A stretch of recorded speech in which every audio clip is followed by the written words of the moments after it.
Welcome to the Deakin Alumni webinar with Jessica Holsman. Jessica Holsman is a Deakin alumnus. She graduated with a postgraduate diploma in psychology.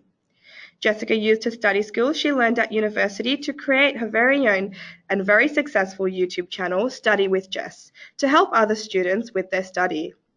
She has over 300,000 subscribers and millions of views for all her videos. Jessica also launched her very own stationery line, Educationary by Study with Jess. She is also the author of the recently published book, The High School Survival Guide. So our webinar topic today is how to leverage social media to build a strong brand. And I'll pass over to our expert here today, Jessica Holsman, to begin the presentation. Trisha. Hi guys, welcome to today's webinar. I'm going to start off by sharing a bit about myself, the sort of work that I have been doing over the last 2 years since I finished studying at Deakin. And I'd like to spend the majority of this presentation, I'm going to try and whiz through that stuff though, just so that you guys get to find out a little bit more about me and my own challenges and also different things that I've achieved whilst being on social media in the last little while. But then I'd like to spend a lot more time talking about how you can actually apply a lot of the things I've learned over this time to create your own brand online and have this really strong presence. And also going through particular platforms such as Facebook or YouTube or Instagram and sharing some tips there to make sure that you're really utilizing these platforms to the best of your abilities. So I recently just got back from Los Angeles. I went out for VidCon and I thought that I would have just been learning a lot about YouTube, but we actually had some fantastic speakers talking about Facebook, Instagram, email marketing, and so I'm going to share with you a lot of the wisdom that they passed on to me. So I hope you do find this really helpful, and I'm going to try and make sure we've got plenty of time for questions at the end because I'm sure that you'll want to pick my brain. So I'll do my absolute best to get all of this done in the next 30 to 40 minutes. Okay, so let's start with these slides. Okay, so first off, as Farisha mentioned, I am a YouTuber. My YouTube channel is called Study with Jess, and a couple of months ago I actually revived my second channel, Life with Jess, so I'm also doing some vlogs now and I absolutely love it. It's a great way just to let my viewers and also subscribers get to know me on a much more personal level and really connect, and I do find that, which I'll go through in more detail, has really helped to create this brand that I have online. I'm also the founder of Educationary, so I like to say think KKK but meets the classroom. So there's different planners and exercise books for students, and the idea there is really just to help students study more effectively and take the stress out of studying. It's not there to make you want to strive to get that A+, it's there to make you want to do your best and just enjoy the process. And I'm also the author of the High School Survival Guide. So 2 years ago, I had this idea that I really wanted to apply a lot of the tips on my YouTube channel and condense them down into a book. And I got poached by a publishing company in the US called Mango Publishing Group. And from there, we started to formulate ideas, and that's how the High School Survival Guide was born. It sold in the US, UK, Canada, Australia, and also online through Amazon, Book Depository. Hit #1 on Kindle downloads the start of the year, which was really exciting. And I feel like these different areas of my business together help to create what is the brand of Study with Jess. So I'm going to go through things in a little bit more detail now as well. Okay, so life before social media. I'm just going to try and move this little box out of the way so I can see the screen. Okay, so yes, I have a postgraduate diploma of psychology.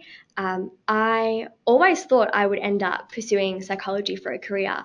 When I was in high school, I was a very anxious student. I did stress a lot and I put a lot of unnecessary pressure on myself to achieve, I wouldn't even say high grades, I'd say perfect grades. I realized I really wanted to help young individuals and make a positive impact and help them to get the most out of their lives and create an optimal, healthy and happy future. So that's what really drew me into psychology. And as I was completing my postgrad diploma, I thought I would end up doing a PhD and a master's and go into clinical psychology. And I realized one day that that just wasn't me. And so I decided to leave the realm of psychology, and I took all of the wonderful skills and lessons that I learned throughout my time in high school and uni and decided to apply it in a much more creative way. So still helping people, but just doing it very differently in a way that I think no one, including myself, really ever expected. And yeah, my primary focus at the start was to be this positive role model for students and to have an impact, but not just seeing people one-on-one, but to go global. And that's what really drew me into this idea of being a YouTuber. I wanted to make sure that, yeah, people were just enjoying what is a very pivotal period in their lives and not stressing and being purely grade focused.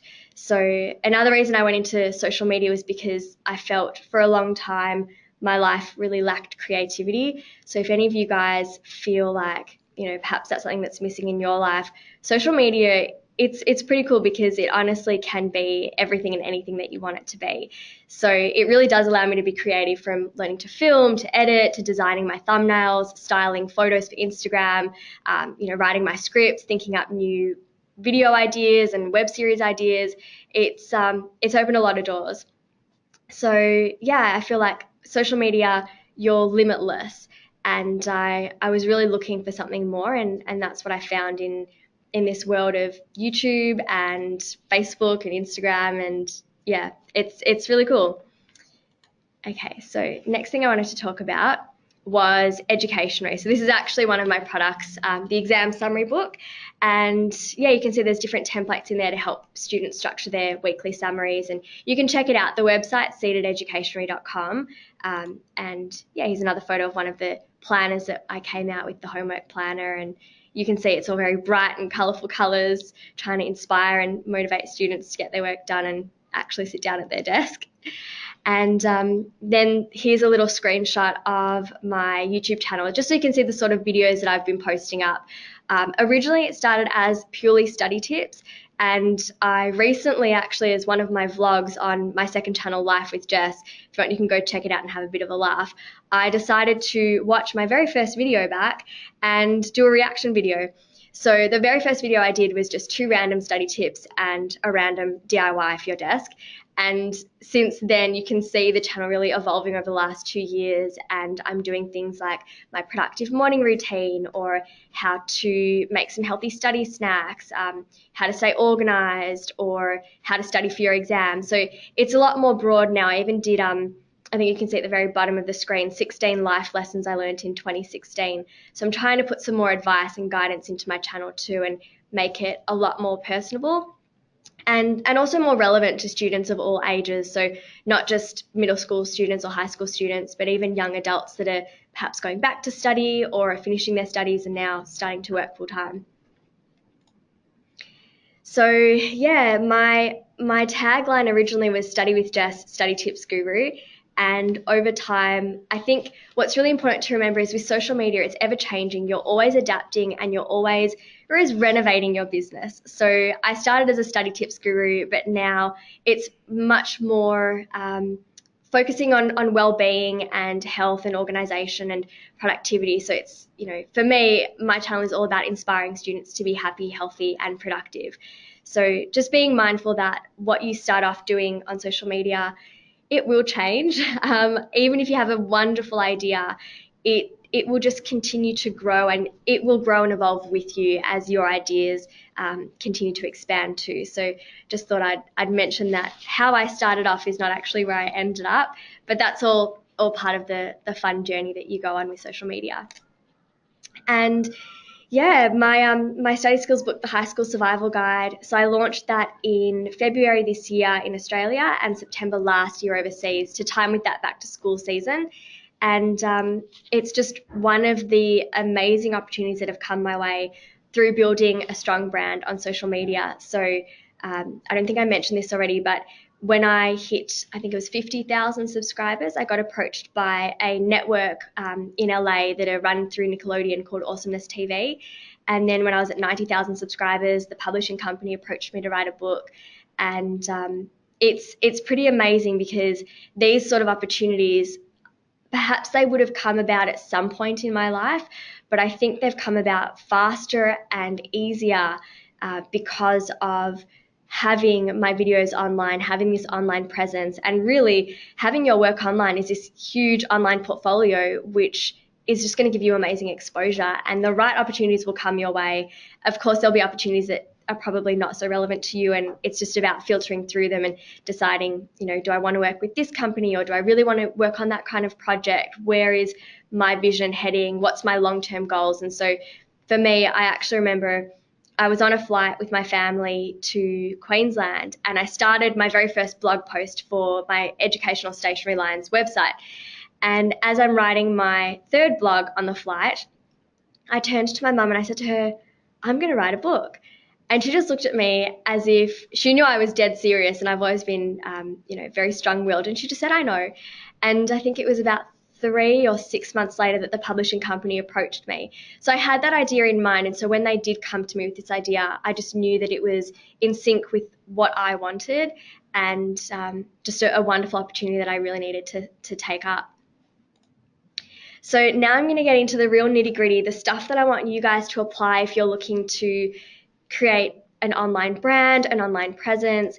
For me, I used to think that Educationary was my online brand, but it's really not. It's Study with Jess is the brand that I've created, and from there I have a product line, or I have a study skills book. There are other projects I'm working on, at the moment in the pipeline, but Study with Jess is my main brand. So here is some stuff I wanted to talk about. I'll go through them in more detail. So first off, authenticity, being really relatable, establishing your brand's persona. So who are you online? Figuring out what platforms to use, because depending on your business or your brand, that will differ, and I'll go through that shortly. Also, how to find inspiration and figure out how do you want to portray yourself online? How do you want to style up, or just put your Instagram feed together? The frequency, so how often should you actually post? That changes. When I went up to VidCon, they were saying something else compared to what I heard at a YouTube conference a year ago. The kind of content to be posting as well will differ based on the platform you're using. Also collaborations, like figuring out who should you work with. Should you team up with other influencers? Should you team up with other brands? Also the importance of staying very current, and then the last two are a lot more about the mindset, so adopting that can-do mentality and also being persistent but flexible as well. So let's go through the first three, and I'm just going to take a little sip of water. Okay, so let's go through number one first, authenticity. For me, a lot of the opportunities that have come my way are because there weren't any, and there really aren't any other study, tip, and lifestyle channels on YouTube like mine. There were a couple study channels, but they weren't necessarily with a face to the channel. It was just like you would see in a PowerPoint slide, or they were just very informative, but you don't really get to connect with that person, and they're not really a role model. They're more like a cool lecturer, or a really nice tutor. So figuring out what is out there at the moment and what's not out there. And that's not to say that if there are millions, the beauty and fashion area of social media is very saturated at the moment. But if that's your passion, I'm not saying that you can't do that because it's not authentic. It's about figuring out how can you set yourself apart from them. So for example, can you be incredibly charismatic? What kind of beauty tutorials would you be posting up? Just as long as you put your own flair into it, that's going to make it authentic.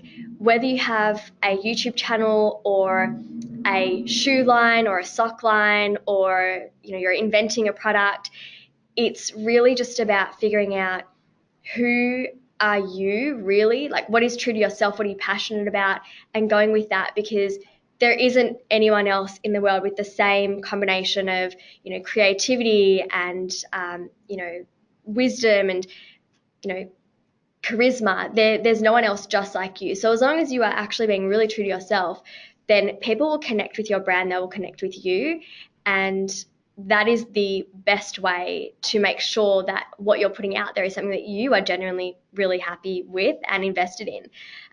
And for me, I found that I wanted to put my face out there. I wanted to have my face on screen, on camera, and have it being the face of Educationary. My face is on the book, The High School Survival Guide. But it doesn't mean you have to. It's just figuring out, how can you set yourself apart and stand out in the crowd. I think that also ties on really well to being relatable. So for me, I can think about Study with Jess being relatable because I'm vlogging or I'm letting people into my life. I'm showing them around my study, or, it's really breaking down those walls. But it's also fair to say that educationary can be really relatable because, I want them to connect with the product and, just, I guess, feel like they can send through emails, send through their study questions, and not feel like, there's no one on the other end that's going to really receive their questions well or respond to their emails or respond to their comments. And then you've got things like establishing your brand's persona. So educationary, I think of it in a couple of words, like it's fun, it's helpful, it's inspirational, it's motivating. So have a think. If you're looking to create this online brand, if that was a person, say that you've got a product line, if that was actually a person, what would that person be like to meet? How would they speak to you in a conversation? I would like to think that if I met educationary, that they'd be really friendly. They'd give me a hug. If I had a problem, they'd sit down and they'd try and empathize with me. They'd give me some tips, some pointers. They'd have plenty of time to help me out. So that's something that I think I started to think about very early on. How did I actually want to be portrayed? And that's with Study with Jess and also with the product line. So you can do it with both, whether you want to have a person as your brand or a product line. Just try and think, if that were a person, if I met them on the street, or if that was my friend, how would they interact with me? And that's a really good way to then make sure you're connecting with your followers, your customers, your viewers. All right, let's go on to the next set. So selecting your platforms and finding some inspiration in those platforms. So I originally started just with YouTube. That was my primary focus. I felt like YouTube was necessary because what I wanted to do is create really informative content, and I wanted to put my face out there, and I had a lot of points to say, and I think Instagram was just too brief. I had, a tiny little paragraph that I could write something in a photo. It just wasn't for me and for my brand. However, Instagram is key for my product line because it is very visual, and it's about styling, and it's about, making people very intrigued into what is this new product line, and can they see that product line on their desk? How does this photo look, and could that be my desk? Could I aspire to have something like that? I then added on my other social media accounts. I now have pretty much everything besides Snapchat, and I really should get onto that, but I think it's just so much when you're now doing Instagram stories and live streams and everything else. So depending on your brand and what you want to do online, that will dictate the kind of social media platform you're going to opt for. So YouTube, yes, it's about longer content. Facebook, now you can do videos as well, but it's also about creating this community where you could share relevant articles, you can share photos, you can get people to comment on different posts and then write back to them. So Facebook's great for creating this online community. Think about things like, different pages that you currently follow, such as, the Deakin Uni page. It's very helpful, and it's like this community. Whereas Twitter, it might be these bite-sized little, bits of wisdom that you're sharing, or just little updates on what you're doing. It's, it's like your little Facebook status, but it just keeps going on and on. Newsletters are a really, really important way. Especially if you have a product line, I stress the importance of using newsletters to capture data and then to be able to regularly stay in touch with your customers. Even if they haven't purchased anything ever, at some point they will convert into a customer, and you want to make sure that you're nurturing that relationship. So newsletters are a really good way to do that. Pinterest is actually one of the second most rapidly growing social media platforms at the moment. I think it was next to YouTube. People spend the most amount of time on Pinterest lately, which is really interesting because originally I thought it would just be like, brides searching up what kind of bouquets they're going to have and wedding dresses and sitting there till the wee hours of the morning, but it's actually not. So now I've been developing my Pinterest boards a lot more, and there's boards for study motivation, study procrastination, study snack ideas, inspiration, my favorite quotes, all that kind of stuff. So have a think about what you actually want to achieve online, and then you don't necessarily have to use all of these platforms. But if you are willing to give it a go, I would recommend it, because it's just another way for you to capture new people, to spread the word, to gain more exposure, and also just to stay in touch in all different methods with your existing followers, fans, or customers. As far as finding inspiration, I used to spend, and I still do spend, a lot of time looking at other people's Instagram accounts, other people's YouTube videos, and thinking, oh, I really like, the way that they've filmed this or they've taken this photo. And you just save it or pin it, make a note of it. And when it comes time for you to take photos for social media or to work out what kind of video you want to be filming, it's not copying if you put your own flair on it and the content is yours, but you might just find that you really like the way that they did this photo or that angle, or that they're doing a lot of quotes at the moment, or they're very inspirational, or, that's really important, just to always be aware of what's happening online. For me, I am aware that a lot of YouTubers now are making a lot more extended content or extended format content, and they're doing it vlog style on their main channel, so it's much more relatable. And so it's good that I'm aware of that now, because I'm thinking that that's something that I can apply to my channel and then see how that goes as well. So you're always just, seeing what's going on and staying up to date with the different, the different changes. All right, next little group of information here. Frequency. I get asked a lot, how frequently should you upload or post? So when I was up in LA, they were talking about Instagram and Instagram stories, and they were saying the way that you can ensure that your stories are staying at the very top when people log on, and that they're going to see that you've actually posted a story and not 10 other people because yours is number 50 or 60, is to post daily. So when it comes to Instagram, you really do need to post daily, and your stories, I would equate your feed as how you want to be portrayed, but then your stories are the real you. It's what are you getting up to on a daily basis, and the more mundane, the better. And I mean that, like, if you're a social influencer, if you want to be, then, take a video of your dog tearing up your slippers and you're just laughing at it, or what you had for breakfast. People just want to get to know you. It's really no different to your friends. Your friends just want to say, hey, how's it going? What'd you do today? Oh, not much. You? Not much. Went for a jog, made a smoothie. The end. It sounds strange, but that's actually the best way to connect with people, is to just let them see the real you. And if you're a business, then you may not be launching new products every day that you want to add to your story, but it might just be, what are you getting up to in the office? There was a really funny post, I think this was on Facebook though, was Showpo. So Jane Lu did this little challenge with one of her employees, where every time Despacito, Justin Bieber's new song, came on, they'd have to break out into this dance. And it had nothing to do with Showpo and the products they were doing, but you just get to know the team behind the brand, and it's awesome. So think about posting regularly on Instagram, daily on Instagram for your stories, and then your feed, it could be once a day, once every second day. Sometimes I'll be inspired and I'll post a couple things in one day, and then other times I won't post for 3 days, but I'm very active on my stories, so I'm not neglecting my viewers or my fans, and they can still see what I'm getting up to. I didn't just drop off the face of the earth. Another one though to talk about is YouTube frequency. So they say now you actually need to be posting up 3 times a week if you really want to see that rapid growth happen. It depends. So it depends on the content. So on my vlog channel, I do upload 3-4 times a week. On my main channel, it's just not something that I feel I could get on top of at the moment. Perhaps if I film it, more vlog style, then the production time and post-production time would go down. But if you can, even if you're posting up little short pieces of content online, then ideally it's 3 times a week, but otherwise every week, at least once a week.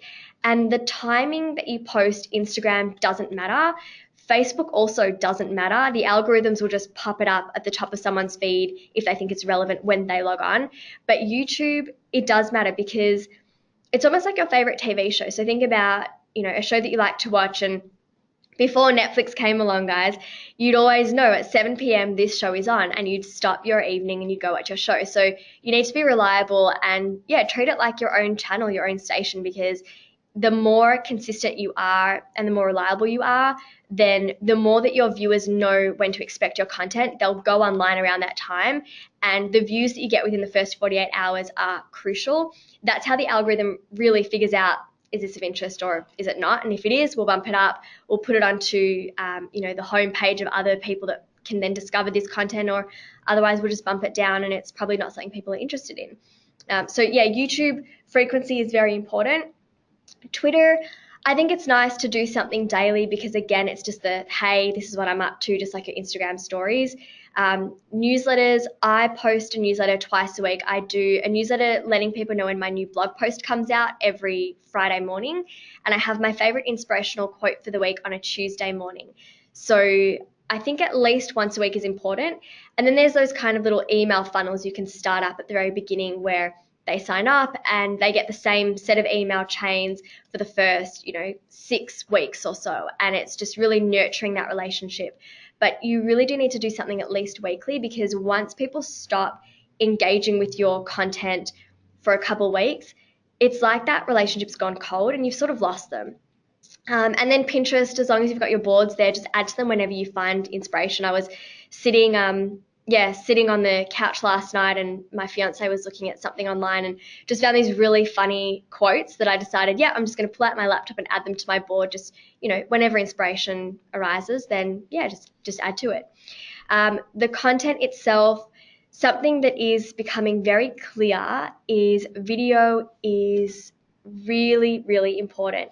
Facebook actually wants you to go live, or they want video content more than anything else.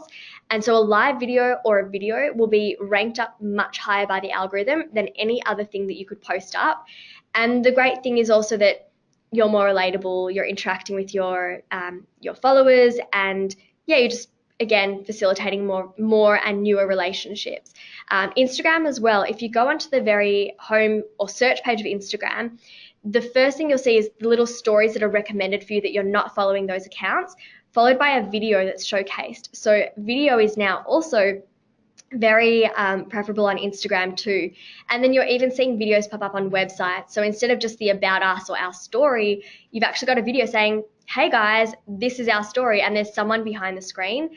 Or you could even have a little animated 3 or 4 minute clip, and the voiceover shares the story of how the brand actually came into existence.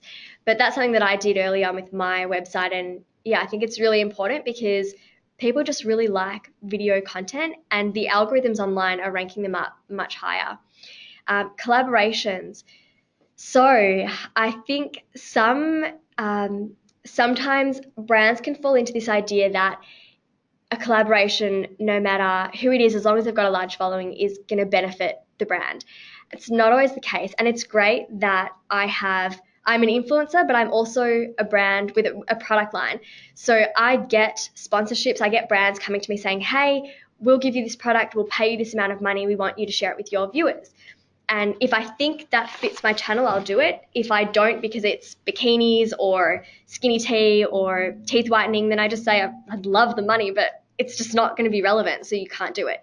I've also tried paying influencers to promote my products, and certain influencers, even if you think they're a great match or you think that they've got a good amount of followers, it doesn't always work. It's really about this constant marketing. It's a numbers game. So it's sort of like go hard or go home. If you just pay 2, 3, 4, 5 influencers to plug your products, it's probably not going to be that effective.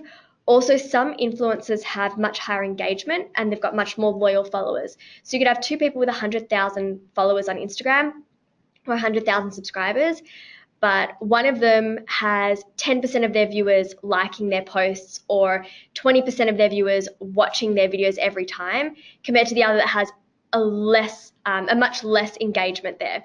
So that's also really important, because some people like to follow accounts because it looks pretty, but they're not really loyal at all and they're not interested in what they have to say. It's just, oh, I like this for a bit of inspiration. That photo's pretty. I like the feed. It's all white. I'll follow. But they don't even know much about the person that's actually running the account. So be really mindful of who you collaborate with. I think it can be really good, though, to collaborate with other brands if you've got a product line, or collaborate with other influencers if you are an influencer. So one of my friends, Rachel Lee, She was actually over at my place yesterday, and we did a collaboration video on YouTube a year ago for back to school, and we still get comments on those videos saying, oh, you guys still friends, you should collab again, we loved seeing the two of you, that was so cool, we didn't know you were both friends and that you both lived in the same state. So yeah, that can also be a really, really good way to gain more exposure. Just making sure that there are real relationships that you're building, and it's not just, hey, you've got good numbers, let's see what we can do. It's actually, okay, what are your numbers like? What are your engagement like? And do we actually connect? Do we have something in common here that our viewers would actually get excited about to see? Let's go on to the next point, though. I'm just mindful of the time and how we're going. How are we for time? We're good. We're good for time. Yeah, we're good. Mm-hmm. Okay. I've just splashed myself in the face with my water. Okay, next thing is to stay current. So because I have a study tips channel, or that some of the content is focused on studying, I'm mindful of the academic calendar. So the back to school season at the moment, everyone's heading back to school in America. So you'll notice that the videos I'm posting as of last week for the next 4 to 5 weeks are all back to school themed, because it trends on YouTube. It's actually being searched for by a lot of my viewers, and that's the sort of stuff they want to see right now. If you are a lifestyle influencer, then think about what you might want to be preparing when it comes to the holidays, whether it's Christmas or Hanukkah or the new year and goal setting. Be really aware of what's happening at the moment, and then make sure to tailor your content around that. I don't know if you guys, I'm sure you guys remember Pokemon Go when that came out. There was a post on Facebook that went absolutely nuts. It went viral because what they did was they made a little meme. It was a Pikachu on a wrecking ball, and it said, I came in like a Pokeball. And so it's just being mindful that Pokemon Go was trending. Miley Cyrus was still, in the media a lot with that song Wrecking Ball. And so their post just really resonated with their Facebook followers and went nuts, and they gained huge exposure. So yeah, just think about what's going on at the moment. Like I said, Showpo, they were doing that dance to Despacito. That's been, I think, like #1 on the charts for like 9 weeks now. So it's important to just think about the calendar and what sort of things that are going on are relevant to your brand, and also to your viewers or followers. What might they be interested in at the moment?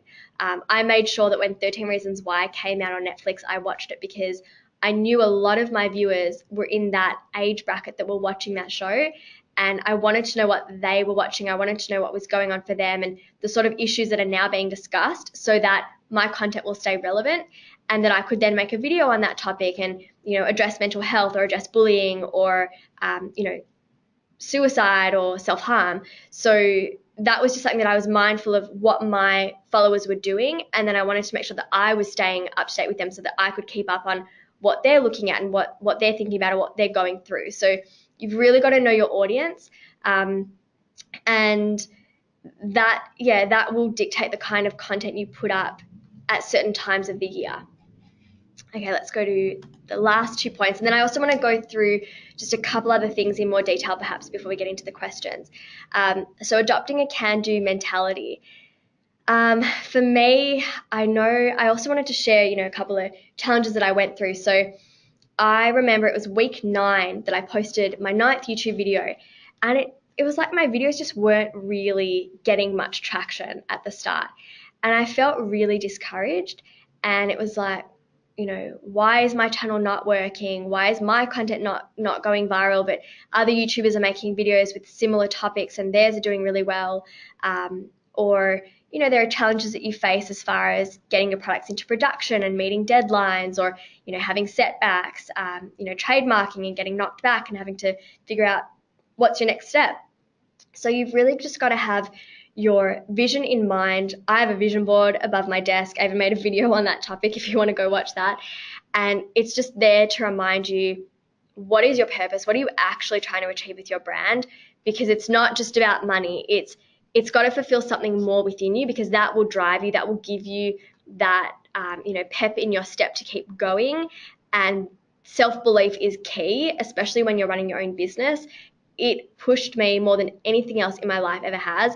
And I remember saying to my family, if you want to find out all of your insecurities, go start a business, because it's challenging at times, especially if you are, impatient or a perfectionist or, easily discouraged, it'll catch you up on those sort of traits, and you have to work through it. So just keep on trusting in the process and track your progress as well. Because for me now, I write down whenever I meet a goal with my subscriber count so that I can see, oh, wow, I'm actually growing, or, it might have been a slow month, but in the last year, I've more than doubled my subscribers. So I'm doing really well, and I should just allow myself to sit in this kind of success and know that it's all working out and it's fine.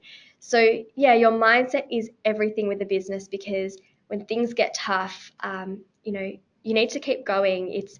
It's not necessarily going to just happen like that and take off. It can take time. Some businesses, you launch it on Kickstarter and it goes crazy, and others, it takes 2 years to actually get it anywhere. But that's just part of the process, and that's just going to depend on the kind of product you put out there, or the kind of work that you're doing, and just what the market wants at the time as well.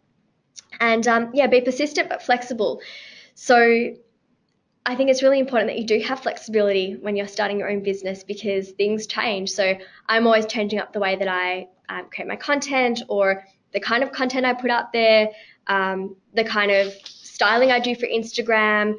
Yeah, it's, even things like, it used to be called Seated Educationary, my stationery line. Now it's Educationary, because I felt like, actually, I think Educationary is just going to suit it better. It's easier and more memorable. So just, be flexible. Don't get too attached to one particular thing in your business, because things change and things have to adapt over time, and that's just part of running a business.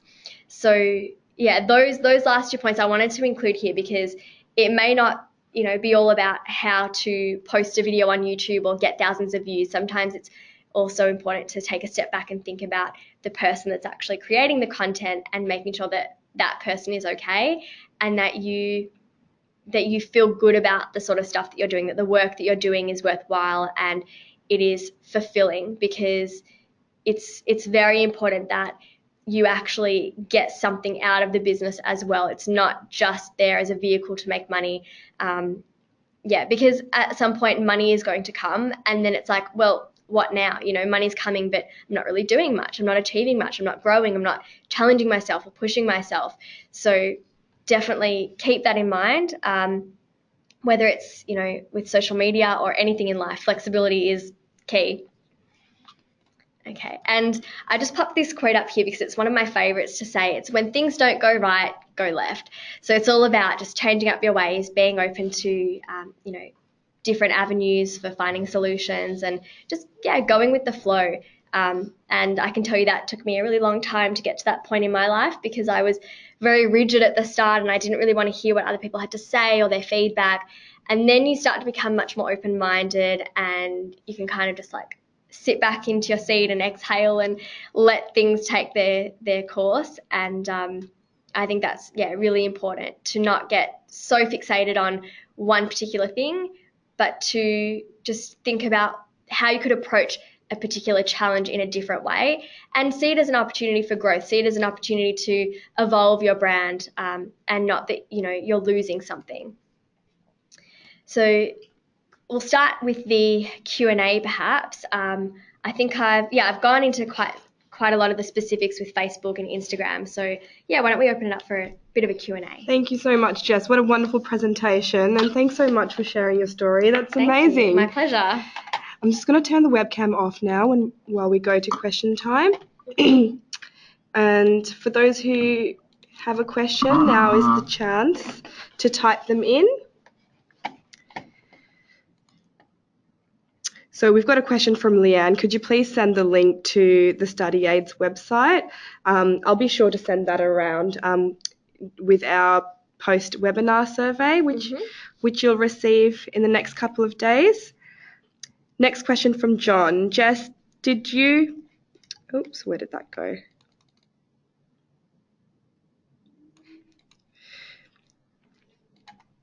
Have we lost a question? We're finding your question, John. Jess, did you start out with the intention of making money, or has that just evolved with the growth of your YouTube channel? Really good question, because I was actually talking about this with my family this week. Originally, the way that YouTube happened was I was designing and sketching the stationery line, educationery. And I realized I really need to figure out how am I going to launch the brand. And I went on Kickstarter and I saw how, people were posting up their businesses on Kickstarter, and that was a great way to gain some exposure at the start and also just figure out what's the demand like. But they also had these really cool videos. And I thought, I can make some promo videos. And then I thought, wait, I'd actually really like to make a whole channel dedicated to studying and study skills. And it evolved from there. I had no idea that you could make an income off YouTube.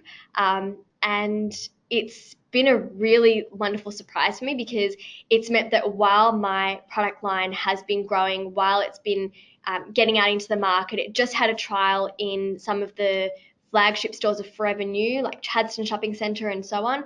While that's been happening, I have been able to pay my rent, which is really nice. But originally, no, I as far as YouTube goes, I didn't look at it as a way to make money. It just happens to be that it was a blessing, because as I was trying to grow this product line, which for me has taken a little bit of time, YouTube came along and said, well, actually, not only do we give you this platform to make content that you love and inspire other people, we're going to give you a bit of financial support here, and you can pay your bills through advertising or a sponsorship here and there that I feel is actually compatible with my viewers and the content that I post up. Thanks, Jess.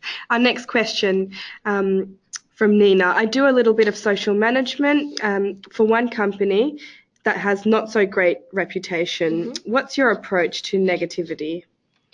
To negativity, I'm wondering if you're meaning that as in negativity, like negative comments that you get, such as, if you think about YouTube videos, there's a lot of hate that can be put at the bottom of videos, and, everybody feels like they want to have their say and might criticize the content or, put their 2 cents in. I've been very fortunate that I don't get a lot of negative comments or hate, because hopefully it's that people can see my intentions are good and I'm making content to help others, and not so much to say, hey, look at me, I want to be famous or popular. So, when I do get comments, though, that kind of just stick under my skin, it's important to just remember everybody is allowed to have their own opinion. It's not always necessary that they share that opinion online, and there's ways of expressing our thoughts in a more appropriate manner. Let's be very very proper here with my wording. But we just need to be mindful that a positive or beautiful comment might stay with us for a moment, and a negative one could stay with us for a day. And once you're mindful of that, it's easier to let it go and to not take it so personally, because you realize, look, my content, whether it's a video or a photo or a product line, it's going to be appreciated for, by some people, and other people it's not their cup of tea, but that's okay. I'm not trying to please everybody. I'm trying to please those that actually are interested in what I have to offer. I don't know if that's the kind of question you were asking, though, but I do hope I've addressed it appropriately. No, that's a wonderful answer, and it's a great approach. Thank you, Jess. Our next question from Michael. Hi, Jess. Thanks for the presentation today. On the face of it, Educationary and your YouTube channel appear to be targeted at girls. Mm-hmm. What influenced your targeting decision? And what aspects of your strategy would need to change if you were targeting boys? Mm-hmm. Are the various social media platforms used equally by males and females, or do organisations need to consider targeting by platform? Good question. The platforms don't have a gender skew. My YouTube channel is 86% female and the rest is male. It used to be about 92-93% female, so it has gone down as I've removed a lot of the pink that you see. But depending on the kind of topics that are trending, for the moment, I know back to school is primarily something that's searched for by females, because they're looking for back to school DIYs, school supplies, videos like what's in my backpack, those sort of things. So I do kind of jazz it up to be more feminine, but otherwise the rest of my content, I think just being a girl, I film it in my apartment, I film it in my study, and that's just how I've styled my own home. So it is going to come off more feminine than gender neutral, for example. But I did try and take away a lot of the pink, a lot of the sparkle and so on.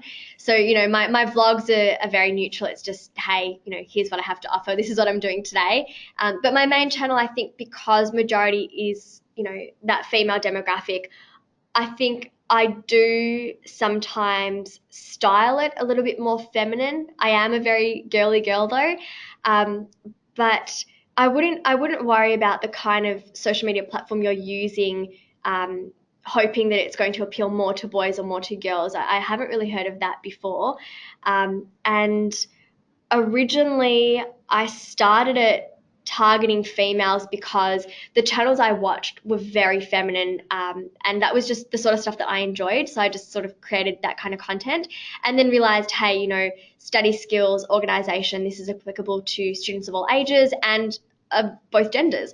So I did try and dial down the pink and that sort of stuff.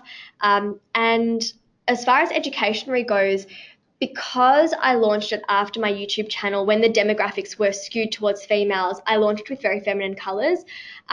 I now, though, I'm in the works with making some products in more of like a teal or navy blue, mint green, because the two A5 books can go for boys or girls, whereas the planners, they're three of them are pink. And I think it's a bit of a shame that I do get a lot of questions from either older females or male viewers saying, hey, I don't really think this is going to suit me. I'm not really into pink, but can you make it in other colors? So I'm definitely now mindful of that. And I think it was just a learning process.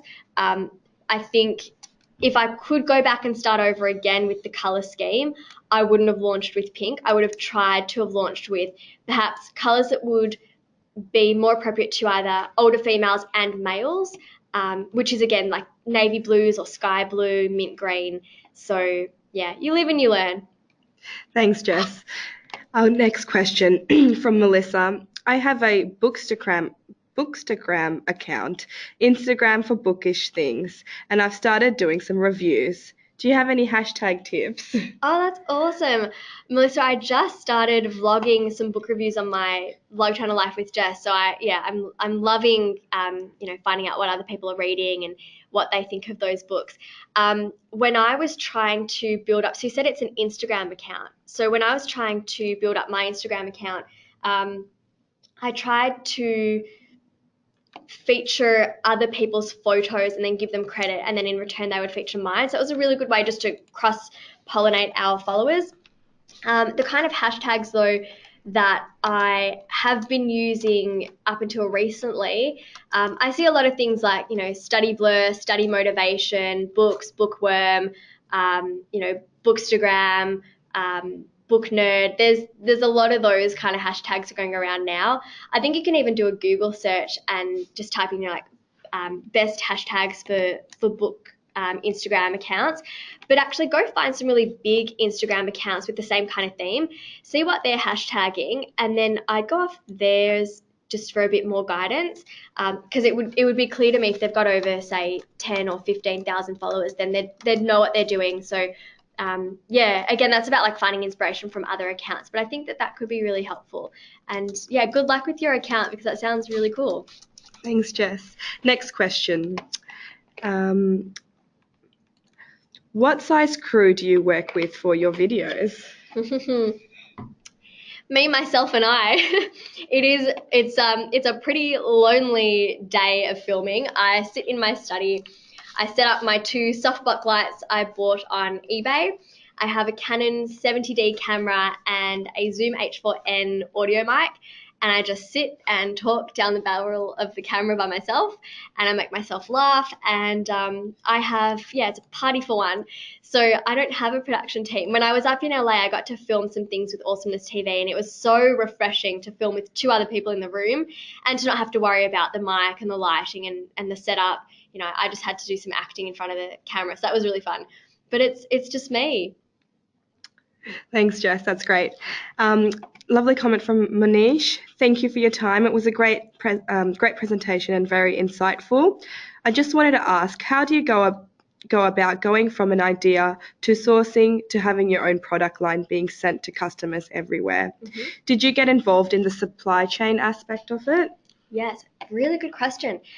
So originally, I'll take you through the process very briefly. I spent many, many, many nights up late sketching different designs for my products. Knowing it was going to be paper-based, I got in touch with a print broker in Port Melbourne, and he has just been wonderful. So he said to me, okay, you're going to need to have a graphic designer put together these products in a ready-to-print PDF format. So I Skyped back and forth with my graphic designer, who's actually based in Adelaide. I sourced her off, I think it was Lilla Rogers Illustrations or Illustrators agency, and just, yeah, loved her vibe, loved her ideas, and her portfolio was very bright and colourful. That was the same kind of vision I had in mind for the product. So she designed them with me, sent them off to my print broker, and then I met with him and talked about the kind of paper stock I wanted, how thick I wanted the paper, did I want it to be recycled, carbon neutral, and then he did a test run. I approved it, and then he made a nice large amount of them and stored it in their warehouse. They've been very kind to me. They've actually stored it for free, and they handle the distribution end of things. So I set up my website using BigCommerce. I thought their template was really good, really easy to use, and they've got 24-hour online chat support. But I know Shopify is another really good website too. And all they do is they log into the back end of the website a couple times a week, check the orders, and they just pack it, print off the packing slip, and send it with Australia Post to wherever it needs to go. And then they just update the shipping status. And that's pretty much the process in a nutshell. Thanks, Jess. Thanks for sharing some recommended suppliers. Great info there. Next question from Brett. Thanks very much for this. Awesome information. I was wondering how you knew what were the right type of videos to post to your audience to ensure they were ranked on YouTube within the first few days. Also, you mentioned that after week 9 of your channel, you weren't getting much traction. I was wondering what you think you did to change that. Great questions, Brett. Okay, so let's see. First off, there were two parts of that question. So let me go through that again. The right type of videos to post that they were ranked appropriately. I spent a lot of time looking at really big YouTubers and seeing what was trending. You can now go onto the YouTube search page and see what is trending as well. But you'll notice if you look at a really large YouTuber and you look at, say, their last 50 videos, some of them might have 1 million views and some of them have 5 million views. And so you just see, okay, this one is actually doing a little bit better for them. Now, what does really well on one channel may not do well on yours. So there's, for example, a couple channels that I would watch where DIYs did really well, and I thought, okay, I'm going to do some DIYs. And it just didn't really take as much as I thought, because I then realized, actually, my channel's called Study with Jess. I have a lot of young students. I think they're getting their DIY fix elsewhere, and they're here for some more informative content. So you'll kind of just get the feel, and it's a lot of trial and error. Sometimes it can be a bit frustrating because you'll have a couple videos that you're like, yes, they've trended. Okay, they really like my life hack videos. They love my routine videos. I'm going to make more of them. I'll write this down as a memo. And I think they're also going to love this kind of video where I show them, some organization tips. And it just doesn't get very much traction. So you learn, all right, scrap that. I'm not going to do many more of those kind of videos. Let's go back to the life hacks. Let's go back to routines. Let's go back to other kind of videos. So see what's trending for other people, test it out on your channel, and see how it goes. The other thing I actually just did was I made on SurveyMonkey for Facebook, and I'm going to do it on YouTube as well. I'm asking my viewers, how old are you in these different age brackets? What kind of videos do you watch on YouTube? What would you like to watch? And what would you actually like more of me to film?